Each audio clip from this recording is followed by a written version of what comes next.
I'm bored. Why do chores in real life when you could do them in fully immersive 3D using the special technology of the SEGA dreamcast? Oh my god. Cook, clean, pay bills, stand in line at the DMV. Ditch the zero, cause you can finally become the hero. Ooh.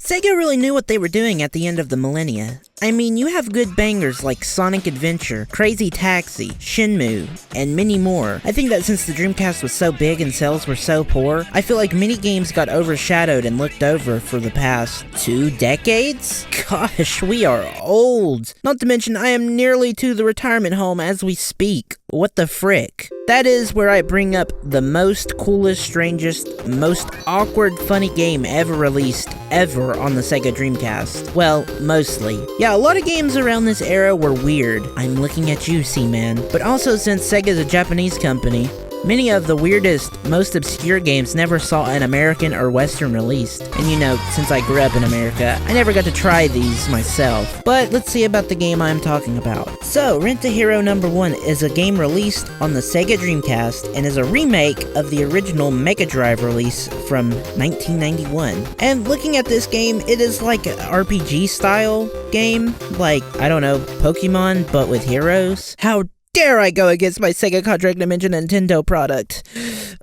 Well, shh, don't let Mr. Sega know that. But for the Dreamcast version, it released in the mighty year of 2000 and developed by Aspect Company Limited. And like I said before, it only stayed in Japan. Anyways, plot summary. You are basically recruited by an old man to become the first ever hero rental service. Kinda like Uber, but for heroes. And now you do odd jobs and random stuff from then on out. That is the TLDR version of it. But our Dreamcast game starts with our character at a welcoming party. Why would you say strange family while introducing yourself? That's like saying, hi guys, welcome our family to the neighborhood. We are definitely not murderers. I swear, guys. Anyways, I roam around, talk to a few of my neighbors, and Casey Hogan works for a computer company called Macrosoft. They have an operating software called Bimbos. Guys, you know what this means? Microsoft Bimbos exists in this game. I don't know if you can see right now, but I am pogging super hard right now. So I have lost some footage from a stupid program I was using, but let me find some for you. So yeah, anyways,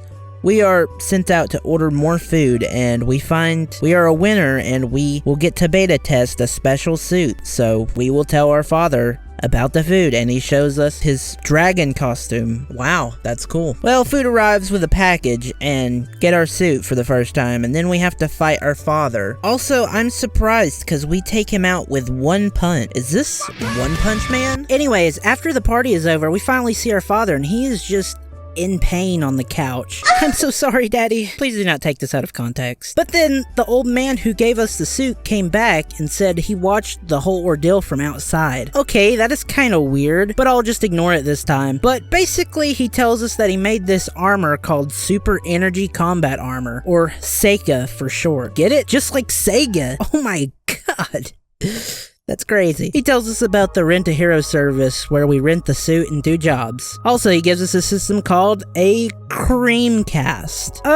Yeah, I don't know what else to say about that. Anyways, we hook it up to the TV in our bedroom and we are introduced to the work system to start jobs. So our first job is at My Donald Burger in Hangover Park. But we also see the old man and we have to advertise our brand, so we have to go out and hand flyers. And then as we hand some, we come across this karate master and he is going to show us us some combos. Yay! I love fighting tutorials. Yeah, for real. But after that, we have to save this woman who is being harassed by the most stereotypical punk guy, mohawk and everything. So this is where we name our hero. I made mine Sega Man, because, you know, I'm playing on the Sega Dreamcast. Anyways, whatever.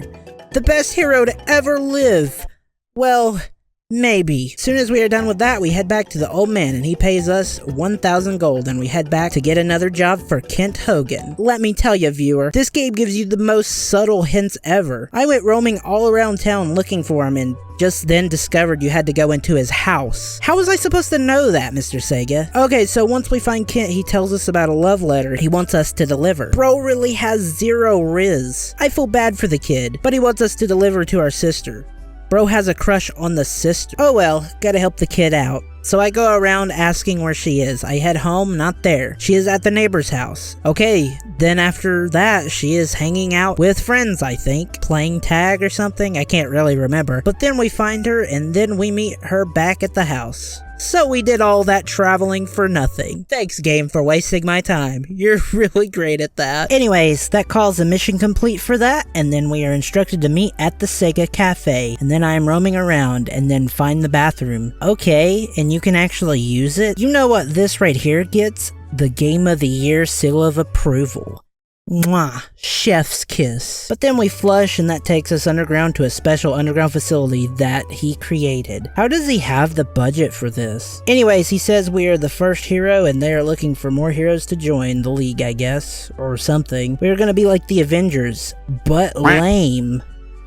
So anyways, after aimlessly roaming around, peak gameplay by the way, we finally leave the Sega Cafe and head back home. Oh, Dad's out here, let's talk to him. Son, I find that reading in the bathroom helps me take care of my business. That's our family secret. I would have been better if I didn't hear that. Oh, hi sis. What happened in the bathroom? It smells so bad that I can't even go in there. Oh no, let me investigate this.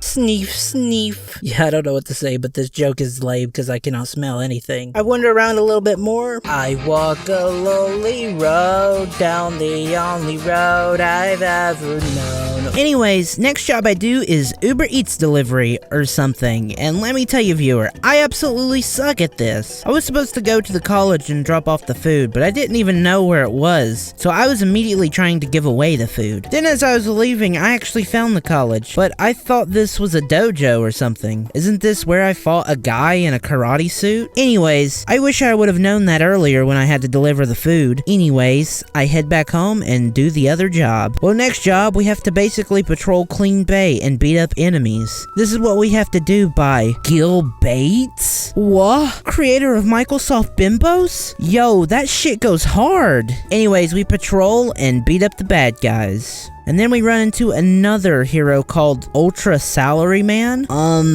Yeah, okay, this is awkward. Oh, thank God, here come Mayor Gil Bates and he informs us a boy climbed a tower. So yeah, we have to save the kid, but we have to go against Ultra Salary Man. Seriously, who makes up these names? Anyways, to win, we just mash the A button as fast as we can. Luckily, I am the best button masher I know. And by button masher, I absolutely obliterate the controller. Anyways, we save the boy and save the day. But not before he gets us in our feels. He just wanted to see his father in heaven. That's so sad. So then after that, we collect the gold and chat them up to reassure them, and then we head back and start our next job. Just gotta load up the good old Dreamcast. God, I cannot get over that name. Anyways, we gotta patrol again. And then as we fight bad guys, we eventually come across a bank robbery. Get him, guard! Oh, never mind. I too, when looking intimidating, I wave my gun around in one particular motion. Not to look blind, but to make them think I might be blind. See, I am on some next level stuff here. No, kid, don't move! Oh my god, man. See, he done got knocked out. Anyways, soon I fight them and take them down. Rest in peace, little kid. And I got 4,000 gold for saving the bank. And got an extra 2,000 gold from the mayor. Now we head back home. What, I gotta do grocery shopping now? Okay, pause the game. How does this game end? Like, I'm seriously asking, because I played this game for about 3 hours and we aren't really doing anything interesting. Maybe seeing a kid almost get killed by bank robbers, sure, but how does it end? Let me go to Google.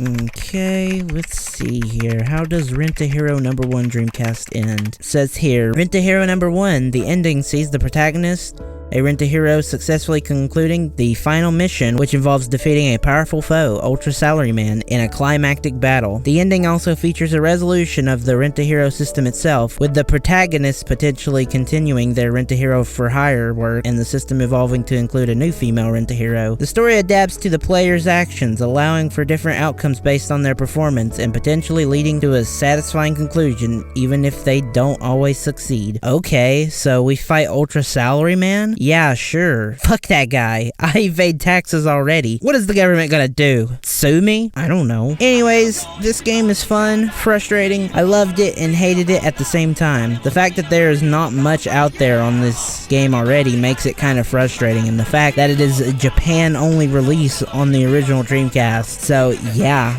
I guess with all that, I'll catch you later. Bye.